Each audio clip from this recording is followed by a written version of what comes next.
जय हिंद मित्रों। इस वीडियो में जलवायु परिवर्तन एवं संक्रामक रोग विषय पर अध्ययन करेंगे और इसमें 5 स्टार लगा हुआ है, मतलब कि बहुत ही इंपॉर्टेंट प्रश्न है। जलवायु परिवर्तन से संबंधित 2 प्रश्न हाल फिलहाल में 2017 में और ऐसे एक आध साल और भी आया है, तो अध्ययन करते हैं इसका। मार्च 2023 में जारी अपनी नवीनतम रिपोर्ट में जलवायु परिवर्तन पर अंतर सरकारी पैनल ने एक गंभीर चेतावनी से आगाह कराया है। आईपीसीसी ने बताया है कि जलवायु परिवर्तन से संक्रामक रोगों का वैश्विक खतरा बढ़ रहा है। जलवायु और रोगों के बीच का घनिष्ठ संबंध साल दर साल सिद्ध हो रहा है। उदाहरण के लिए, मच्छर जनित रोगों के फैलने की आवधिकता अब अपेक्षित पैटर्न के अनुरूप नहीं रह गई है। डेंगू अब वर्ष भर 2 से 3 चरम अवधि के रूप में प्रकट होता है। तापमान, वर्षा और आर्द्रता की परिवर्तनशीलता रोग संचरण चक्रों डिजीज ट्रांसमिशन साइकिल को बाधित कर रही हैं। ये परजीवी को आश्रय देने वाले रोगवाहकों यानी वेक्टर्स और एनिमल रिजर्वोयर के वितरण को भी बदल देते हैं। यह सिद्ध हो चुका है कि गर्मी या उष्णता रोगजनकों के जीनोमिक संरचना में हस्तक्षेप करती हैं, जिससे उनकी संक्रामकता और उग्रता बदल जाती है। इससे स्वास्थ्य को होने वाली प्रत्यक्ष क्षति लागत, कृषि और जल एवं स्वच्छता जैसे स्वास्थ्य निर्धारण क्षेत्रों में होने वाली लागत को छोड़कर वर्ष 2023 तक 2 से 4 बिलियन अमेरिकी डॉलर प्रति वर्ष के बीच में होने का अनुमान है। जलवायु परिवर्तन का रोगों के प्रकोप से संबंध। पर्यावास हानि और जूनोटिक रोग। चूँकि जलवायु परिवर्तन पारिस्थितिक तंत्र को बदलता है, पर्यावास की क्षति अधिक होने लगती है। यह रोग फैलाने वाले पशुओं को उपयुक्त पर्यावास और संसाधनों की तलाश में मानव क्षेत्रों पर अतिक्रमण करने के लिए विवश करता है। मनुष्यों और वन्य जीवों के बीच इस बढ़ती अंतःक्रिया से जूनोटिक का खतरा बढ़ जाता है। जूनोटिक रोग वे रोग हैं जो पशुओं से मानवों में बैक्टीरिया, वायरस या अन्य परजीवियों या रोगवाहकों के माध्यम से फैलते हैं। निपाह वायरस इसका एक प्रमुख उदाहरण है, जो इस तरह की घटनाओं के कारण केरल में प्रकोप का जिम्मेदार है। तापमान और रोग संचरण। बढ़ता तापमान मच्छरों और किलनी टिक्स जैसे रोगवाहकों के वितरण और व्यवहार को प्रभावित कर सकता है। ये रोगवाहक मलेरिया, डेंगू बुखार और लाइम डिजीज जैसी बीमारियों के संक्रमण में महत्वपूर्ण भूमिका निभाते हैं। गर्म तापमान इन रोगवाहकों की भौगोलिक सीमा का विस्तार कर सकता है, जिससे उन्हें उन क्षेत्रों में पनपने की अनुमति मिलती है जो पहले उनके लिए अत्यंत ठंडे होते थे। वर्षा के बदलते पैटर्न। जलवायु परिवर्तन वर्षा के पैटर्न को बदल सकता है, जिससे कुछ क्षेत्रों में अधिक तीव्र और लंबे समय तक वर्षा हो सकती है। बाढ़ की घटनाओं में वृद्धि जल स्रोतों को सीवेज और रोग जनकों से दूषित कर सकती है, जिससे हैजा और पेचिश जैसी जलजनित बीमारियों का प्रकोप हो सकता है। भारी वर्षा जल जमाव की स्थिति उत्पन्न कर सकते हैं, जो मलेरिया और जीका वायरस रोग जैसी बीमारियों को फैलाने वाले मच्छरों के लिए आदर्श प्रजनन स्थल होते हैं। रोगवाहकों में व्यवहार परिवर्तन। जलवायु परिवर्तन रोगवाहकों के व्यवहार को प्रभावित कर सकता है।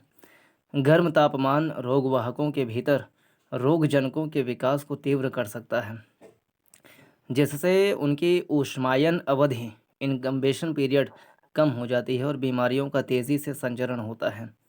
खाद्य सुरक्षा। जलवायु परिवर्तन कृषि प्रणालियों को बाधित कर सकता है, जिससे खाद्य उत्पादन और वितरण में बदलाव आ सकता है। ये व्यवधान कुपोषण में योगदान कर सकते हैं और प्रतिरक्षा प्रणाली को कमज़ोर कर सकते हैं, जिससे आबादी बीमारियों के प्रति अधिक संवेदनशील हो सकती है। चरम मौसमी घटनाएं। जलवायु परिवर्तन चक्रवात, हीट वेव और वनाग्नि यानी कि वाइल्ड फायर्स जैसी चरम मौसमी घटनाओं की आवृत्ति एवं तीव्रता से संबद्ध है। इन घटनाओं से आघातों, विस्थापन और स्वास्थ्य देखभाल प्रणालियों में व्यवधान की स्थिति बन सकती है, जिससे रोगों के प्रसार के लिए अनुकूल परिस्थितियां पैदा हो सकती हैं। बदलता रोग परिदृश्य। जलवायु परिवर्तन ने मानवों को खतरे में डालने वाले संक्रामक एजेंटों का दायरा बढ़ा दिया है। मानवों को प्रभावित करने वाले सभी ज्ञात संक्रामक बीमारियों में से आधे से अधिक जलवायु पैटर्न में बदलाव के साथ बदतर हो जाती हैं। ये बीमारियां प्रायः नए संचरण मार्गों की खोज करती हैं, जिनमें पर्यावरणीय स्रोत, चिकित्सा, पर्यटन और दूषित भोजन एवं जल शामिल हैं। क्लाइमेट चेंज अगर होगा तो वल्नरेबिलिटी यानी संवेदनशीलता जो है बढ़ेगी। Vulnerability factors, demographic factor, geographic factors, अंग्रेजी में लिखा। क्लाइमेट सेंसिटिव हेल्थ रिस्क क्या क्या हो सकते हैं? तो injury and mortality from extreme weather events, heat related illness, respiratory illness, water borne disease and other water related health impacts, zoonoses, vector borne diseases, malnutrition and food borne diseases, non communicable diseases, NCDs, mental and psychological health। तो ये चीज़ें हैं। सरकार द्वारा की गई कुछ प्रमुख पहलें। स्वास्थ्य देखभाल सुविधाओं में संक्रमण की रोकथाम और नियंत्रण के लिए राष्ट्रीय दिशा निर्देश, राष्ट्रीय स्वास्थ्य मिशन, सार्वभौमिक टीकाकरण कार्यक्रम। इस समस्या के समाधान हेतु उपाय: जलवायु परिवर्तन का शमन करना, है ना, राष्ट्रीय जैव ईंधन नीति, वाहन स्क्रैपेज नीति, E20 ईंधन नीति, राष्ट्रीय हरित हाइड्रोजन मिशन, ये सब कार्य किए जा रहे हैं। राष्ट्रीय वनीकरण कार्यक्रम है, राष्ट्रीय वनीकरण कार्यक्रम। मरुस्थलीकरण की रोकथाम के लिए कार्यक्रम है। रोग निगरानी प्रणालियों को सुदृढ़ बनाना।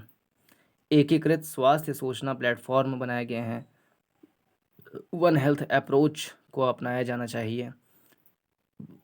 क्षमता निर्माण और संसाधन आवंटन हो। रोगों के प्रकोप की प्रभावी ढंग से निगरानी करने और इस पर प्रतिक्रिया देने के लिए स्वास्थ्य कर्मियों, पर्यावरण वैज्ञानिकों और अन्य प्रासंगिक पेशेवरों के लिए प्रशिक्षण एवं क्षमता सब करें। जन जागरूकता और शिक्षा का प्रसार हो। अंतर्राष्ट्रीय सहयोग हो। वन हेल्थ कार्यक्रम मूल्यांकन और अनुकूलन। निष्कर्ष: श्वसन एवं हृदय संबंधी रोगों और मानसिक स्वास्थ्य समस्याओं से प्रेरित आघात एवं मृत्यु के मामले में भी वृद्धि हो सकती है जलवायु परिवर्तन से। केरल में निपाह फैला ही हुआ है। ये 2 प्रश्न यहाँ पर आए हैं। 2017 में जलवायु परिवर्तन एक वैश्विक समस्या है। भारत जलवायु परिवर्तन से किस प्रकार प्रभावित होगा? जलवायु परिवर्तन के कारण भारत के हिमालयी और समुद्र तटीय राज्य किस प्रकार प्रभावित होंगे? कल्याणकारी राज्य की नैतिक अनिवार्यता होने के अलावा प्राथमिक स्वास्थ्य संरचना सतत विकास के लिए एक आवश्यक पूर्व शर्त है। विश्लेषण कीजिए। नमस्कार, जय हिंद।